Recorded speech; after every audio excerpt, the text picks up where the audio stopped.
రైతుకున్నటువంటి బాధ. ఒక పక్క ప్రభుత్వం పెట్టే బాధ, మరొక పక్క ప్రకృతి వల్ల వచ్చినటువంటి బాధ. పత్తి రైతు ఇబ్బందులలో ఉన్నాడు, సోయా రైతు ఇబ్బందులలో ఉన్నాడు, వరి వేసినటువంటి రైతులు ఇబ్బందులలో ఉన్నారు, చిరుధాన్యాలు పండించినటువంటి రైతులు కూడా ఇబ్బందులలో ఉన్నారు.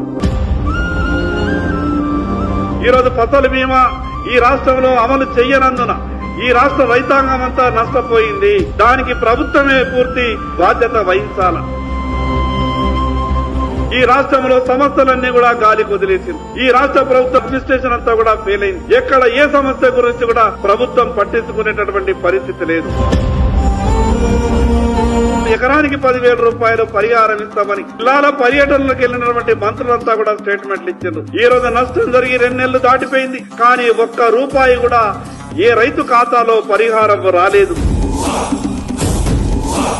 ఈ రాష్ట్ర ప్రభుత్వం చేసినటువంటి తప్పు కారణంగా ఫసల్ బీమాలో మీరు ఇన్వాల్వ్మెంట్ కానందున, ఈ రాష్ట్రంలో ఫసల్ బీమా అమలు చెయ్యనందున రాష్ట్ర రైతాంగం అంతా కూడా నష్టపోయింది. కాబట్టి ప్రభుత్వమే పూర్తి బాధ్యత వహించి రైతులకు నష్టపరిహారం ఇవ్వాలని డిమాండ్ చేస్తా ఉన్నాం. లేని పక్షంలో రైతులకు నష్టపరిహారం వచ్చే వరకు భారతీయ జనతా పార్టీ పోరాటం చేస్తుందని ఈ సందర్భంగా చెప్పదలుచుకున్నాం.